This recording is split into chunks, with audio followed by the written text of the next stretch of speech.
Hi, I am Emily. At 3 in the morning, I lay on the living room floor with blood running from my mouth and every breath slicing against the cracked ribs in my chest. I begged my mother to stop him, to pull Victor away before he killed me. She did not. She just stood there. She just smiled. That night was not the beginning. It was the breaking point. The truth is, my mother had been erasing me long before bruises ever covered my skin. I remember the cold floor beneath my cheek sticky with blood, and the heavy sound of his boots striking again. I screamed, and the sound startled even me, raw and broken, but she never moved. She leaned against the doorway, wrapped in her pale nightgown, arms folded like she was watching a scene that did not involve her own daughter. For a second, my heart reached for a memory of her when I was small, the way she once brushed my hair gently, the way she pulled me away from a buzzing bee. With such panic, I cried not from pain, but from her fear. That mother was gone if she ever truly existed. All I saw now was the curve of her lips lifting into a smile while I lay bleeding. That smile was sharper than any blow Victor landed. It told me everything I had tried not to see. She was not going to protect me. She had chosen him over me long ago, and every bruise was only proof of the choice she had already made. Why would a mother stand by as her child begged for breath? Why would she smile when her child was breaking? Those questions tore through me as my vision blurred and the walls spun. But as the darkness pressed closer, I realized the answer no longer mattered. What mattered was the truth that survival would never come from her mercy. If I wanted to live, if I wanted to keep breathing past this night, I would have to find a way to save myself. I grew up in a small Midwestern town where everyone waved at each other on the street, and gossip traveled faster than the wind. Outsiders believed nothing cruel could ever happen there because the lawns were trimmed and the church bells rang every Sunday. But cruelty has a way of hiding behind curtains and closed doors. To the world, my family looked stable. My mother, Margaret, was admired for her composure, always pressed blouses and hair, neat, the kind of woman who sent food to sick neighbors and smiled politely at the grocery store. People called her generous, dependable, strong. They never saw what strength meant inside our home. After my father James died in a car accident when I was 5, the light in our house dimmed. I still remember fragments of him, his laugh when I clung to his shoulders, the scent of cedar on his coat, the way he made me feel like I was enough just as I was. Margaret never let me talk about him. She said the past made me weak, that grief was indulgence, and she warned me to stop mentioning him if I wanted peace. Then came Victor. He appeared tall, capable a man who fixed things for neighbors and told jokes that made people chuckle. To Margaret, he was a savior. To me, he was the beginning of another kind of loss. At first, he treated me with indifference, as if I were an object in the room. Soon, indifference hardened into hostility. The first time he exploded, I was 7. I had spilled milk on the table, and his fist slammed the wood so hard the plates rattled. Margaret's reaction was not to protect me, but to hush me, scold me for crying, and apologize to him for my clumsiness. That moment began the slow lesson that my feelings did not matter. Each year erased me a little more. Family photos on the wall stopped showing me after kindergarten. Birthdays became just another day. When I turned 16, I baked my own cake proud, though the frosting was uneven. That night, Margaret hosted a small celebration for one of Victor's nephews. She took my cake, smoothed the top, and wrote congratulations in bright icing for him. Guests clapped and took pictures while I stood by the fridge, pretending not to notice.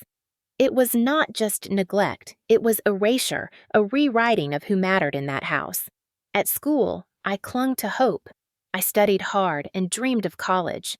When I won a scholarship, I thought it was my way out. Weeks passed and no letter came. I asked my counselor, and she said the award had been mailed long ago. That night, I searched through Margaret's sewing room and found the envelope tucked beneath fabric scraps. The seal was still unbroken. Congratulations, it said, but the deadline had passed. Margaret's response was flat. She claimed she saved me from disappointment, that I was not ready for college life. It was then I understood she never wanted me to leave, not physically, not emotionally, not in any way she could not control. By 17, I tried telling a school counselor about Victor's temper, the bruises he left when he grabbed my arm too hard. The next day, Margaret stormed into the office in tears, outraged, insisting I was dramatic, unstable, desperate for attention. They believed her. Teachers began keeping me from leadership roles. Whispers followed me in hallways. I was branded as difficult. I learned silence was safer. If I stayed small, maybe I would survive. Margaret fed me lines over and over. Good daughters do not complain. Good daughters are grateful. Good daughters do not ruin everything. I carried those words like chains. By my 20s, I had perfected invisibility. I wore plain clothes, kept my head down at work, never brought friends home because Margaret said they filled my head with poison, and Victor said they were trouble. My world shrank to the walls of that house, each corner heavy with unspoken rules. Yet inside me lived fragments of hope, the memory of my father's warmth, the echo of laughter when life was safe. Sometimes I imagined Margaret could soften again, that the mother who once brushed knots out of my hair still existed under the ice. That fragile hope is what made me beg her at 3 a.m. to stop Victor even as blood filled my mouth. But the smile she gave me shattered all illusions. It told me the truth I had spent my life trying not to face. She was never going to save me. She had chosen him and erased me long ago. That realization cut deeper than bone. It was the moment I understood that if I did not claim myself, there would be nothing left to claim. Life inside that house was a theater where every role had already been written for me. Margaret played the respectable mother, Victor played the hard-working stepfather, and I was cast as the silent shadow that made them look whole. The script was unchangeable. If I deviated, punishment followed. Control did not arrive with fists at first. It came with rules disguised as care. Margaret said certain clothes were too loud, that they invited judgment. She said friends from school distracted me from responsibility. She said college was too dangerous, filled with predators waiting to consume girls like me. She said my future was safer if I stayed close to her. I thought for years those words were protection. In truth, they were bars of a cage she built around me. Victor's control was more physical obvious, but also insidious. He watched me as if every move was an offense. If I reached for a second helping at dinner, he would comment on my weight. If I laughed too loud, he would slam his hand on the table until silence smothered the room. He locked the fridge at night, claiming food was expensive and wasteful. I was not allowed to lock my bedroom door, not allowed to stay after school without permission, not allowed to close my laptop screen if he walked into the room. He said I had nothing to hide if I was good. What terrified me more was Margaret's agreement. She told me obedience was love. She said sacrifice built character. She said surviving Victor's moods would make me strong. When his belt left welts, she gave me ointment and whispered that I should not make him so angry. Each time she repeated those phrases, I felt pieces of myself detach. School should have been my refuge, but even there, control stretched its claws. Margaret volunteered on parent committees, Victor donated to local events, and both kept watch over me through a web of adults who thought they were admirable. Teachers stopped asking questions.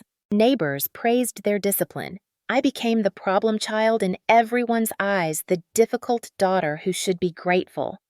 Gaslighting twisted my perception until I wondered if I really was ungrateful, dramatic, broken.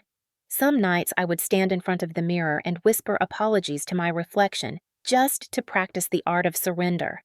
At 18, most of my peers celebrated independence, learning to drive, applying for universities, dating freely. My life shrank smaller. Victor kept my paycheck when I worked part-time at a diner. He said managing money was a man's job. Margaret co-signed his decision, reminding me that young women made foolish choices. I watched my classmates plan futures while mine dissolved into chores, silence, and bruises. The walls of the house carried sounds at night that still haunt me. Victor's footsteps echoing down the hall. Margaret's voice lowered in approval, my own muffled sobs into a pillow. There was no sanctuary, no room that belonged to me. Even my diary, once hidden under the mattress, was discovered. Victor read it aloud at dinner, mocking my dreams, until Margaret laughed too. I never wrote again. Their favorite tactic was humiliation in front of others. At family gatherings, I was the punchline. Margaret would recall my clumsiness as a child, Victor exaggerated stories of me forgetting chores, and cousins laughed. When I tried to defend myself, Margaret cut me off with a smile sharp enough to slice. She reminded everyone how sensitive I was, how easily I overreacted. That word, sensitive, clung to me like a label used to dismiss every plea. Control reached its peak when I turned 21. Friends from work invited me out for a birthday drink. I was excited but nervous, desperate for a taste of freedom. Margaret found the invitation slip in my purse. That night, Victor waited with fury in his jaw. He smashed a glass against the sink shards, exploding across the kitchen, and shoved me against the counter. Margaret told him to calm down, not for my sake, but because the neighbors might hear. Then she turned to me and said I should be ashamed for even considering betraying them with outside influences. That moment I realized birthdays would never be mine. Every milestone was theirs to control. By 22, my body bore scars I hid beneath long sleeves. Bruises faded but never truly left. My ribs ached on cold mornings. My spirit carried wounds no ointment could soothe. Yet each morning I rose early to cook, to clean, to follow every rule. Because survival demanded performance. Pretending compliance kept me alive. Victor's temper was a storm I mapped like a weather chart. The sound of his boots, the pitch of his voice, the twitch of his hands, all were signals. I became skilled at predicting danger, skilled at disappearing into silence. Margaret admired my obedience in public. She called me disciplined. In private, she accused me of ingratitude if I ever sighed too long. She said I owed Victor respect, that he provided a roof over my head. She reminded me constantly that without them I was nothing. That word, nothing, echoed in my skull until I almost believed it. But fragments of rebellion stirred quietly. Late at night, I replayed memories of my father's warmth. I thought of the scholarship stolen from me, the life erased before it began. Those thoughts fueled a whisper inside me that maybe I deserved more than chains. Still, the grip of control was relentless. One evening, I overheard Margaret on the phone with a church friend. She described me as troubled, rebellious, prone to lies. She painted herself as a saint, burdened by a difficult daughter. Hearing those words crushed me more than Victor's fists ever could. It was proof she had rewritten the story of my life for the world. I was not only erased, but replaced by her narrative. By the time I reached 24, the house had become a prison so complete that even my dreams shrank. I no longer imagined escape. I imagined only enduring without breaking. But endurance is not infinite. Control can strangle until the body revolts. Every bruise, every silenced cry, every stolen opportunity built toward collapse. And collapse came on that night at 3 in the morning when my ribs cracked under Victor's boots and Margaret smiled in the doorway. That smile told me control had succeeded. It told me they believed I was permanently erased. But what they did not see was the ember still alive inside me, the ember waiting for oxygen. They mistook silence for surrender. They mistook obedience for defeat. They mistook erasure for annihilation. They were wrong. That night would not be the end. It would be the beginning of my resistance. The night that shattered the last illusion began quietly. The air was heavy with the kind of silence that presses against your skin until it feels like armor. Victor had returned from a late shift, the sour smell of alcohol already seeping from his breath, his boots dragging against the floorboards like thunder before a storm. I had been lying awake counting the seconds between the creaks of the stairs, each one marking his approach toward my room. Margaret was in the kitchen, light still on, though it was nearly 3 in the morning. She waited for him, the way one waits for a guest of honor. I remember the clock flashing 2:58 as his shadow fell across my doorway. I sat up, clutching the thin blanket around my shoulders, my heart pounding so violently I thought he could hear it. He muttered about the dishes not being done, though I had washed every plate before bed. He muttered about lights left on, though it was Margaret who kept them burning. He muttered about my existence, each word dripping contempt, each syllable preparing me for what came next. He stepped closer, towering over me, his frame blotting out the dim glow of the hall. His hand shot out, grabbed my arm, and yanked me from the mattress. My ribs collided with the edge of the bed frame, pain blooming sharp and immediate. I gasped, but no sound escaped. He shoved me against the wall. His fists clenched, his eyes glinting with that familiar rage. Margaret appeared in the doorway, not with fear, not with concern, but with that faint smile she always reserved for my undoing. It was approval disguised as detachment, satisfaction disguised as calm. She folded her arms, leaned against the frame, and watched. Victor's boot connected with my side before I could even register his movement. The impact was blinding. My ribs cracked under the force air expelled from my lungs in a strangled cry. I crumpled to the floor, blood flooding my mouth from where I had bitten my tongue. He did not pause. Another kick followed, then another, each one landing with merciless precision. I tasted iron. I felt the world tilt. I heard Margaret's soft hum as if she were listening to music. The betrayal of that smile cut deeper than the strikes. She had chosen her allegiance long ago, but seeing her eyes gleam with satisfaction as I bled reminded me that I was not her daughter anymore. I was an obstacle, a target, a sacrifice to keep her world intact. Victor grabbed a fistful of my hair, yanked my head back, and hissed that I should be grateful he had not killed me yet. His spit landed on my cheek, hot against my skin. My body screamed for escape. My mind screamed for release, but my voice barely emerged as a whisper. Margaret finally spoke, her tone calm, almost amused. She told him not to go too far because cleaning blood from the carpet was difficult. Then she laughed a sound so casual it froze my veins. She was not horrified by my pain. She was irritated by the inconvenience. Another kick landed on my stomach. I curled inward, every instinct focused on survival. My vision blurred edges of the room dissolving into black. For a moment, I thought this was how it would end on a cold floor at 3 a.m. My ribs shattered. My mother smiling as the man she loved destroyed me. Yet even as darkness crept in, a spark ignited. It was faint, fragile, but real. I thought of my father, of the warmth of his embrace, of the way he whispered that I was his bright star.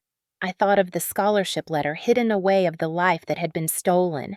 I thought of the mirror where I once whispered apologies to myself, and I thought no more. The words repeated in my mind, a mantra louder than the thud of boots, louder than the laughter in the doorway. No more. No more silence. No more chains. No more erasure. The ember I had carried for years flared against the suffocating darkness. It did not stop the blows, it did not erase the pain, but it carved a promise inside me. If I survived that night, I would never again let them believe I was nothing. I would never again let them believe I was erased. Victor eventually grew tired, his rage spent. He released my hair, shoved me to the ground, and staggered toward the kitchen where Margaret waited. I lay trembling ribs, screaming with every shallow breath, blood staining the floor beneath my cheek. Through the haze, I saw Margaret pour him a drink, her smile unwavering. Her eyes glancing at me only once with cold satisfaction. They left me there broken on the floor, as if my suffering were nothing more than a chore completed. Time lost meaning. Minutes, hours, I could not tell. What I knew was that my body was failing, but my will had hardened. Pain became clarity. Their power thrived on my silence, on my obedience, on my belief that escape was impossible. But I understood now that survival required resistance.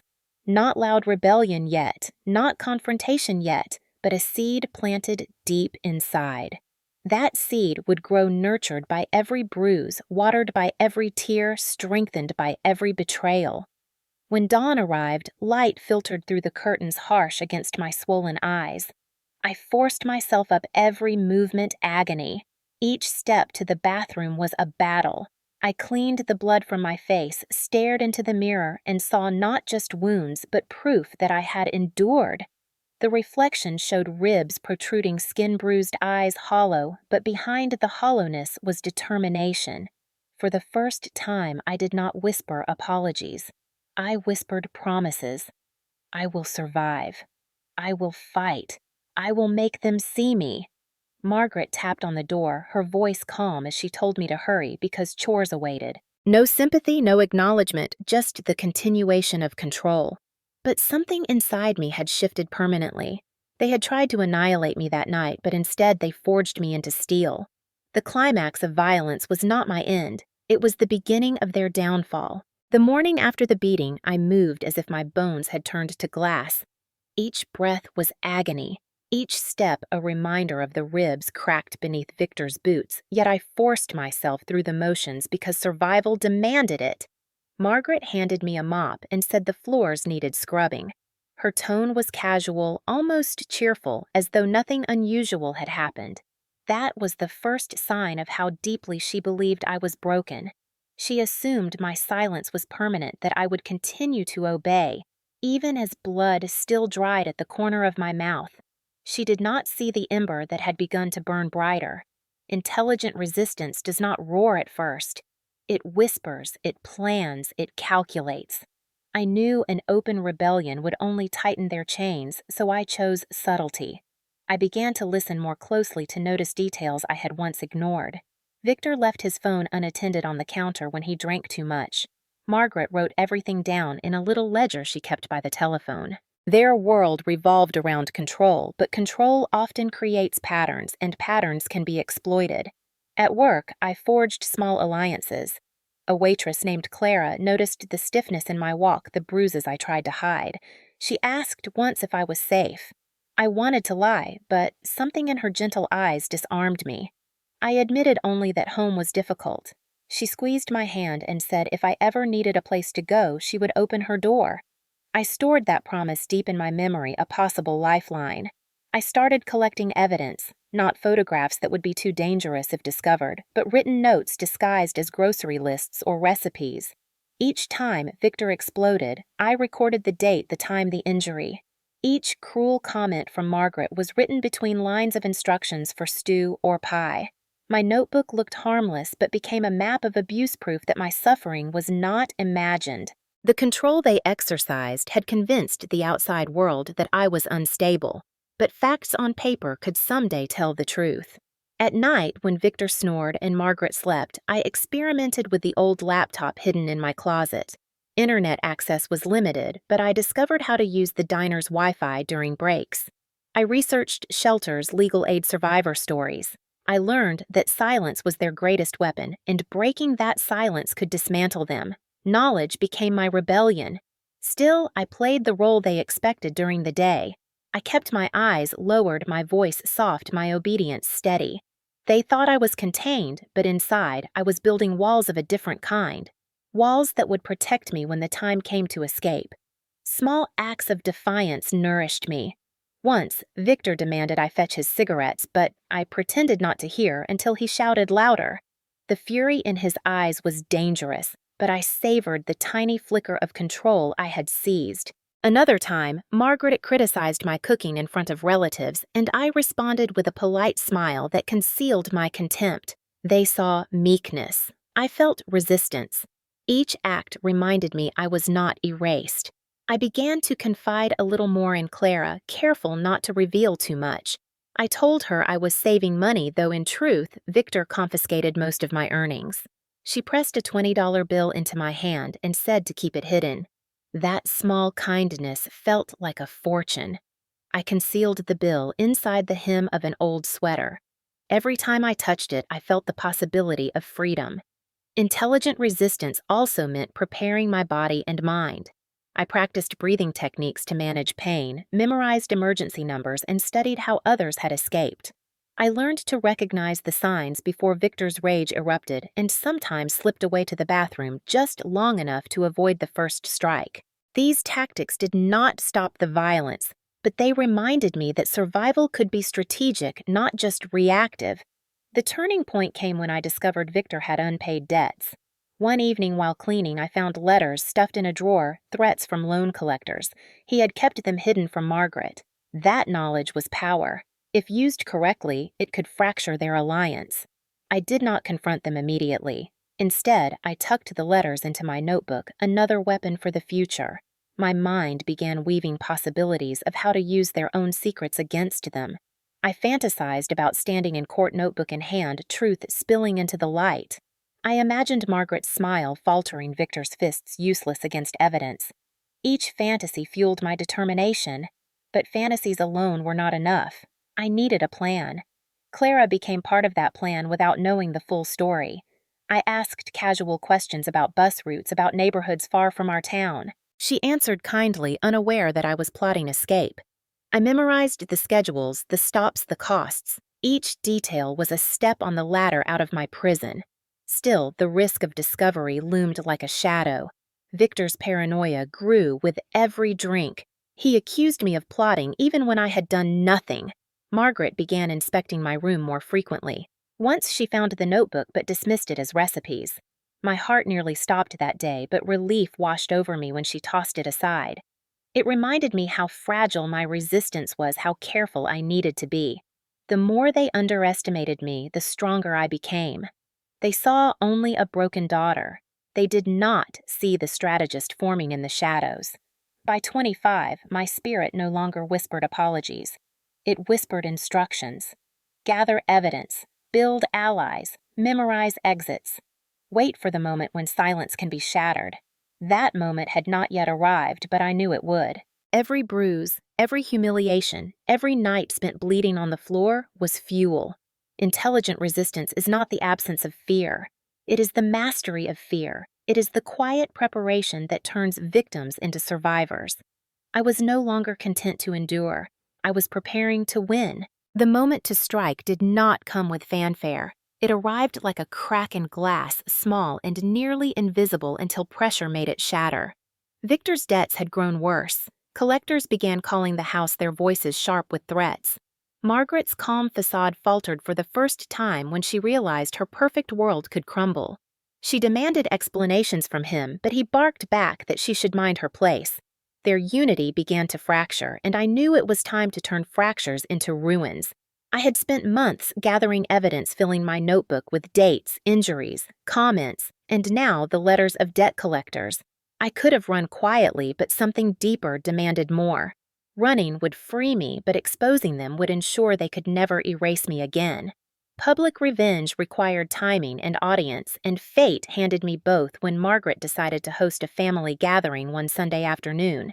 She wanted to remind her sisters and cousins that she still held control, still maintained the image of a perfect household. I realized that was my stage. For days beforehand, I prepared carefully. I copied sections of my notebook onto loose sheets so the original would remain hidden. I practiced reading them aloud in my head, steadying my voice against fear. I slipped the debt letters into the stack as well, a blend of financial shame and brutal truth. Clara gave me quiet encouragement, slipping me a burner phone and whispering that if things went wrong to call her immediately. On the day of the gathering, I dressed plainly, a faded dress that made me look fragile, non-threatening. Margaret and Victor believed I was subdued, ready to play my role as the obedient daughter. Relatives arrived with casseroles and bottles of wine, filling the living room with chatter and laughter. Margaret glided among them with her signature smile, proud of the illusion she maintained. Victor drank heavily, boasting about his job, his strength, his dominance. I sat quietly at first, waiting my heartbeat steady despite the storm brewing inside me. When Margaret raised a toast, her glass sparkling under the chandelier, I rose as well. All eyes turned to me, surprise flickering across faces that rarely acknowledged my existence. My voice trembled at first, but each word gained strength as I spoke. I said I wanted to share something about what life in this house had really been. The room stilled. Margaret's smile froze. Victor's jaw tightened. I unfolded the first sheet, my fingers shaking, but my resolve unshakable. I read aloud the date and time when Victor kicked me until my ribs cracked, describing the pain in detail. Gasps rippled through the room. I turned the page, reciting another entry the night Margaret laughed while I bled. Her relatives shifted uneasily, their eyes darting between her mask-like face and my trembling form. Margaret hissed my name, warning me to stop, but I raised my voice louder. I read the third entry, then the fourth, each a nail in the coffin of their reputation. Then I pulled out the debt letters. I held them high so everyone could see the red-stamped warnings. I read the threats of collectors demanding money, the proof that Victor's facade of strength was rotting. Silence crushed the room. Margaret's sisters stared at her with horror. Victor lunged toward me, but Clara's phone in my pocket gave me courage. I stepped back and announced that if he touched me again, I would press charges and hand every sheet to the police. My declaration cracked something in the air. For the first time, Victor hesitated. For the first time, Margaret's smile faltered.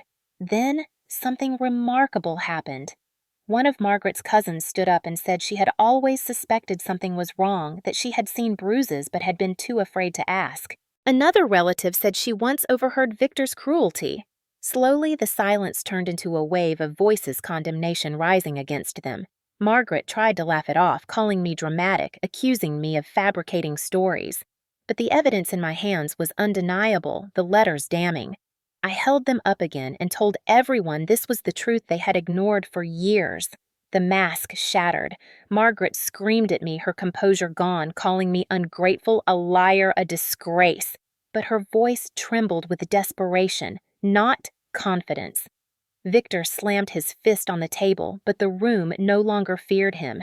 His power drained in the face of witnesses. I realized then that revenge was not only about exposing them, but about reclaiming my narrative. I was no longer silent. I was no longer erased. The police were called that night not by me, but by one of the relatives horrified by what they had heard. Officers arrived, questioned everyone, and took Victor away after I lifted my shirt to reveal the fading bruises across my ribs. Margaret tried to protest, tried to shield him, but her relatives restrained her. I will never forget the look in her eyes as Victor was led away in handcuffs. Not love, not fear, but fury that I had outplayed her. That night, I did not sleep on the floor bleeding. I slept in Clara's apartment, the burner phone beside me, my notebook tucked safely under my pillow. News spread quickly in town. Margaret's perfect image collapsed overnight. Her sisters distanced themselves. Neighbors, whispered church leaders, stopped inviting her to functions. She had built her identity on control, but once exposed, she was powerless. Victor faced charges of domestic violence and assault. For the first time in years, I felt the air around me lighten. Justice had not erased the scars on my body or the echoes of pain in my mind, but it had stripped them of their power. Public revenge had consequences, and those consequences were lasting. Margaret moved out of town eventually, her reputation too poisoned to remain. Victor sat behind bars, his debts piled higher than ever, and I walked free. The revenge was not about cruelty, though many would have said they deserved worse. It was about visibility. It was about standing in front of an audience and saying, "This is what you allowed, this is what you ignored, this is who I am." It was about transforming silence into testimony. The consequences reached beyond them. Relatives who had turned a blind eye began questioning their own complicity. Some apologized, others avoided me ashamed. But it did not matter. The truth had been spoken, and it could not be erased. I carried no regret for shattering the illusion. Revenge had been my liberation, and the consequences were my justice. In the weeks that followed, I learned how freedom feels both intoxicating and terrifying. Clara insisted I stay with her until I found my footing, and though I was grateful the unfamiliar safety of her apartment left me restless at night, for so long danger had been constant that silence felt foreign, like a language I had forgotten how to speak. I would wake in the dark, expecting Victor's footsteps, expecting Margaret's laughter, only to realize the only sound was the hum of the refrigerator. Healing was not immediate. The courtroom sessions began quickly, and I sat across from Victor for the first time since that night. He glared with the same fire, but behind it I saw cracks, a man stripped of control, a bully reduced to handcuffs. Margaret sat in the gallery, her face pale with fury, whispering to anyone who would listen that I was betraying the family. But when the judge read the charges aloud and the evidence I had gathered was presented, the weight shifted. My notebook, once hidden beneath floorboards, now sat in the hands of the court as testimony. My words, my pain, my survival, all validated in a place where lies had no sanctuary. Each entry was read, each date confirmed, each bruise matched with hospital records Clara had urged me to collect. The prosecutor called relatives who had witnessed the gathering. One by one, they admitted what they had seen, what they had ignored. Shame coated their voices, but their admissions cemented the truth. The resolution I longed for was not only punishment, but recognition. For years, I had been gaslit into believing my reality was false, that my suffering was weakness. Hearing others finally affirm, it was like reclaiming oxygen after drowning. Victor was sentenced to prison, his debts compounded by fines. Margaret was left with nothing but her bitterness. She tried to sway public opinion, telling neighbors I was manipulative, but few believed her anymore. The evidence had spoken too loudly. Even those who pitied her recognized her complicity. She became a shadow in a town where she once held dominion. As for me, the path forward was uncertain but filled with possibility. I took shifts at the diner, grateful for Clara's steady presence. She never pressed me to talk when I wasn't ready, but she celebrated every small victory: the first night I slept without nightmares, the first time I laughed at a customer's joke, the first time I looked in a mirror and saw not just scars, but resilience. Resolution was not about erasing the past, but weaving it into strength. I began attending survivor meetings, sitting in circles of strangers who understood without explanation. Their stories mirrored mine in different shapes, and together we created a chorus of endurance. Speaking aloud in those rooms healed me in ways silence never could. I also returned to writing, not in secret notebooks, but openly journals that captured both pain and progress. The act of putting words on paper felt like reclaiming ownership of my narrative. What Victor and Margaret had tried to suppress had become my weapon, my therapy, my declaration. I wrote letters to my younger self, telling her she was never weak, never invisible. I wrote letters to others still trapped in silence, promising them that their voices mattered. Slowly, the weight I carried became lighter. The biggest step in my resolution came when I decided to move out of town. Clara hugged me tightly, tears shining in her eyes, but she understood. The streets and houses held too many ghosts, too many reminders. I packed my few belongings, my journals, and the $20 bill still hidden in my sweater hem, now a symbol of the first kindness that changed everything. I boarded a bus one crisp morning, sunlight breaking through clouds, and for the first time in years, I felt the horizon stretch wide. On the ride, I thought about what resolution truly meant. It was not revenge alone, though, that had been satisfying. It was not escape alone, though, that had been necessary. Resolution was reclaiming choice. For so long, my choices had been stolen, my life dictated by violence and control. Now, each decision was mine. Where to live, who to trust, how to heal, each step carved by my will, not theirs. I found a small town 2 hours away, quiet and welcoming. I rented a modest apartment with money saved from the diner and small donations from community programs. I enrolled in classes determined to rebuild not just survival, but ambition. Sitting in classrooms surrounded by books, I felt like the girl I had once been before. Fear invaded my bones. Resolution meant returning to dreams I had buried. Margaret and Victor still haunted me sometimes, their voices echoing in my mind, but therapy helped me confront those echoes. Instead of flinching, I began answering back in my thoughts. I am not yours to break. I am not yours to control. Each time I said it, the voices grew fainter. Eventually, I could hear my own voice louder than theirs.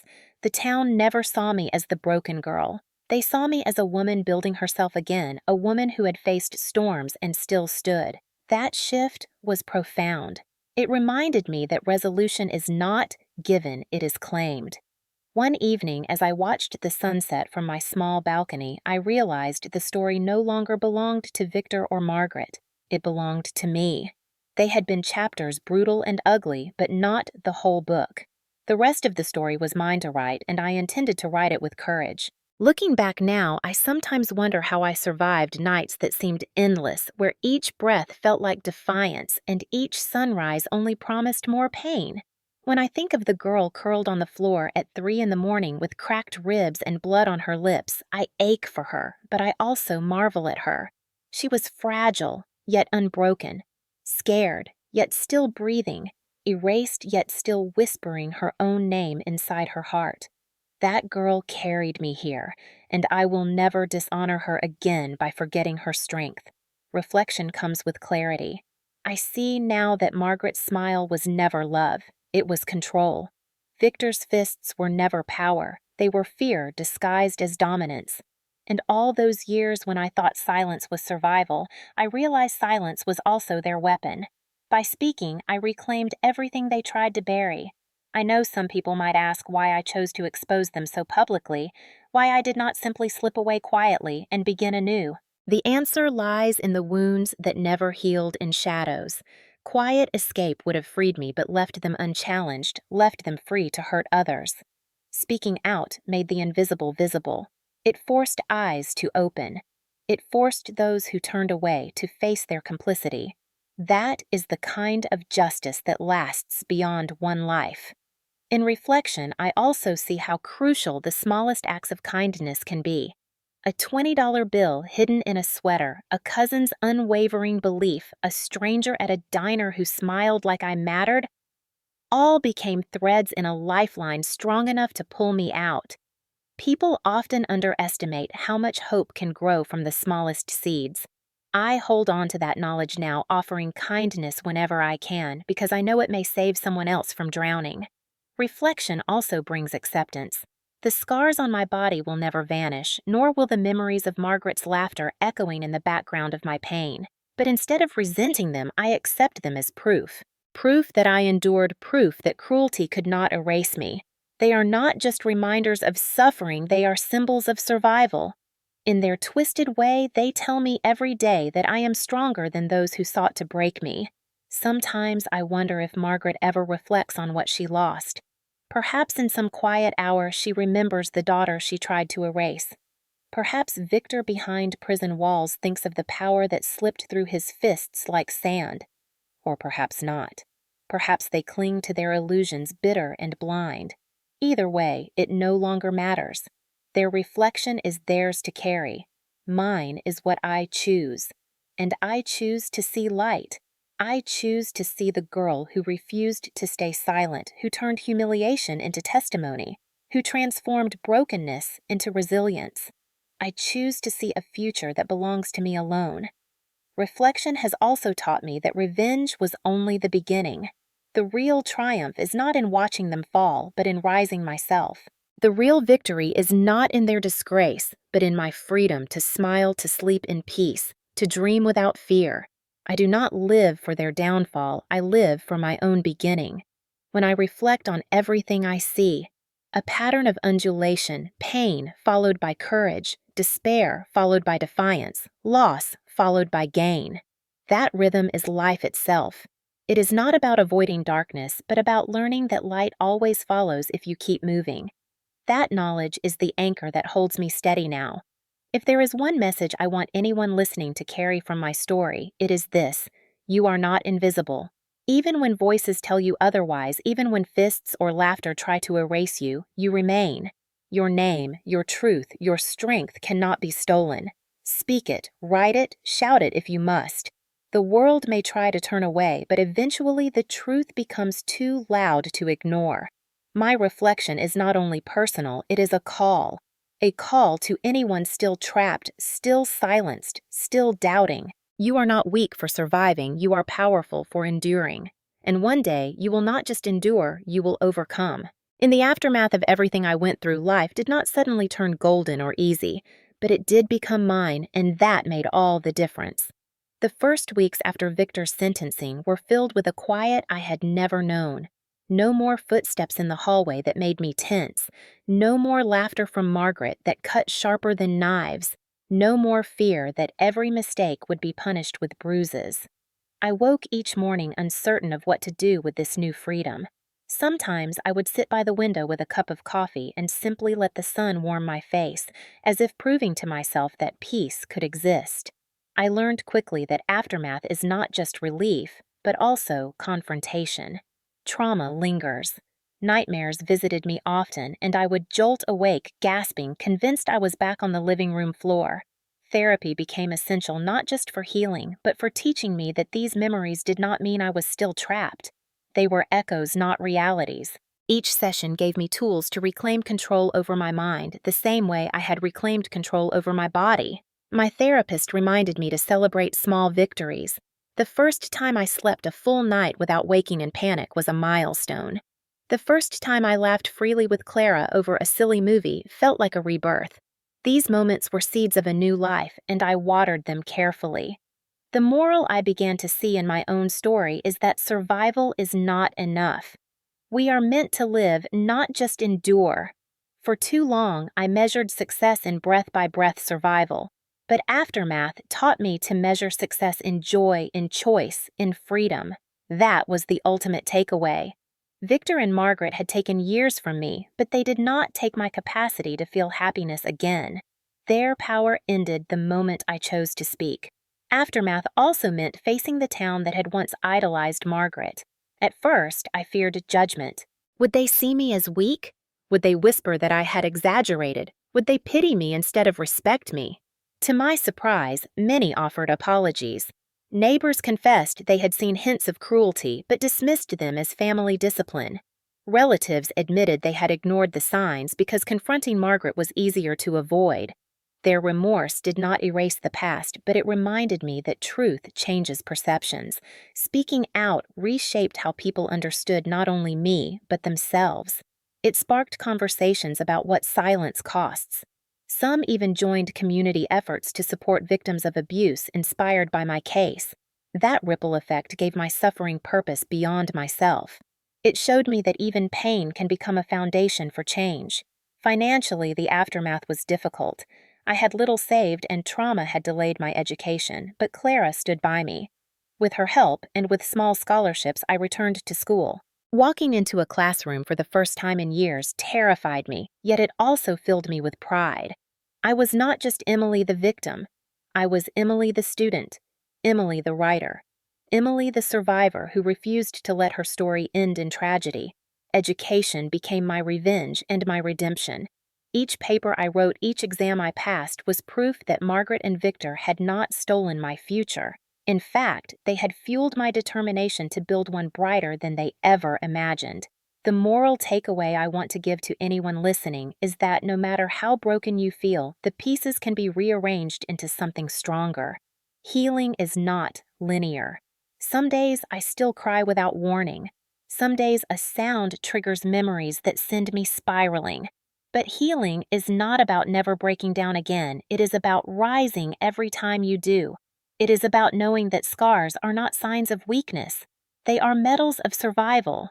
They are proof that you endured and you emerged. Aftermath also gave me clarity about family. Blood alone does not define it. Margaret was my mother by birth, but she chose control over love, cruelty over care. Clara, though just a cousin, became more of a mother than Margaret ever was. Family is the people who choose you, who protect you, who believe in your worth even when you cannot. That is the family worth holding on to, and that is the family I now build around me. I also found strength in giving back. I began volunteering at shelters, speaking to women who sat where I once sat, trembling, doubting, ashamed. Sharing my story was painful, but each time I spoke, I saw recognition in their eyes. They knew I was not speaking theory, I was speaking lived truth, and in those moments I felt purpose. Pain turned into connection, suffering turned into solidarity. That is perhaps the most powerful moral of all. When we share our stories, we transform isolation into community. We remind others they are not alone, and in doing so, we remind ourselves of the same. Now, when I reflect on the aftermath, I do not see only shadows. I see light breaking through. I see myself walking forward, not as a broken girl, but as a woman who reclaimed her narrative. Victor's fists and Margaret's cruelty are part of my past, but they no longer define me. What defines me is the choice to rise, the choice to speak, the choice to live. If there is a takeaway, it is that power resides not in the hands that hurt, but in the voice that refuses silence. Abuse thrives on secrecy, on shame, on shadows. The moment you step into the light, you steal its power. That is what I learned, and that is what I will never forget. So if you remember nothing else from my story, remember this: you are not powerless. Even in your darkest hour when you lie bleeding, convinced no one cares, your life holds worth beyond measure. One day that pain will not only be memory, it will be fuel. One day you will not just survive, you will thrive. That is the aftermath. That is the moral.